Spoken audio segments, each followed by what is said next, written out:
লোলার কীর্তি। মহাদেবের প্রসাদ। একটি বাড়িতে এক রত্তি এক বিড়াল ছিল, নাম তার লোলা।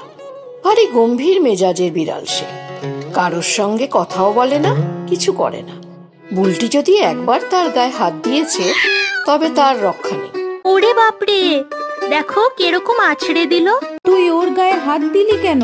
বুলটির মা ওকেই ধমক দেয়। বুলটি তার হাত বুলাতে বুলাতে আর দাঁত খিঁচোতে মিচোতে পড়তে বসে। তবে বুলটির মায়ের প্রিয় সদস্য এই বিড়াল, একেবারে হীরের টুকরো যাকে বলে। বুলটি তো লোলার সঙ্গে খেলতে চায়, কিন্তু লোলা শুধু বাইরে তাগড়া তাগড়া বিড়ালদের সঙ্গেই খেলা করবে। প্রত্যেক দিন বিকেল 6টা বাজলেই দুধ বিস্কুট খেয়ে সে যাবে পাড়া ঘুরতে। মহাশিবরাত্রির দিন সকালে লোলা একটু দুধ খেয়ে গেছিল পাড়ায় চক্কর লাগাতে। দুপুরবেলায় বুলটির মা ঠাকুরের বাসন মাজতে মাজতে লক্ষ্য করল লোলা টলমল করতে করতে আসছে।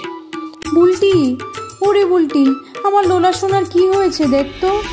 নামতা পড়ার বই রেখে দেখলো লোলা বারান্দায় শুয়ে, একেবারে যেন নেতার মতো ঝিমিয়ে গেছে। নাড়িয়ে ছাড়িয়ে দেখে বলল, মা, সুধাই বাবুর কাছে নিয়ে যেতে হবে মনে হচ্ছে। সে কি রে? বুলটির মায়ের তো মাথায় হাত।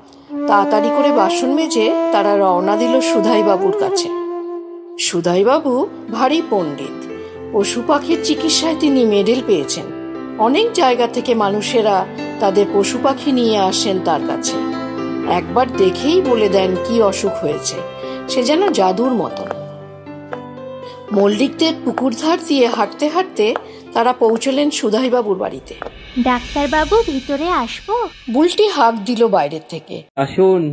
ঘরের ভেতর থেকে একটা গম্ভীর উত্তর এলো, ডাক্তার বাবু, এই দেখুন লোলা কিরকম করছে, ও যে নড়ছেই না। ডাক্তার বাবু। বুলটির মা ফুপিয়ে ফুপিয়ে বলল। সুধাই বাবু লোলাকে কোলে নিয়ে চোখে টর্চ মেরে এবং জিভ দেখল।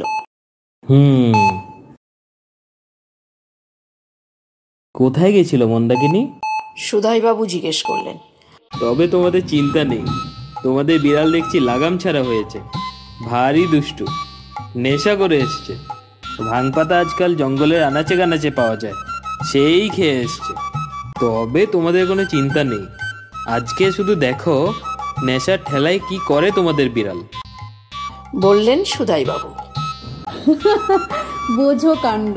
বুলটির মা বলে হাসতে শুরু করলো। লোলার কাণ্ড দেখে সবাই হাসতে শুরু করলো। হ্যালো ছোট্ট বন্ধুরা, গল্পটি যদি ভালো লেগে থাকে লাইক, শেয়ার ও সাবস্ক্রাইব করে দিও।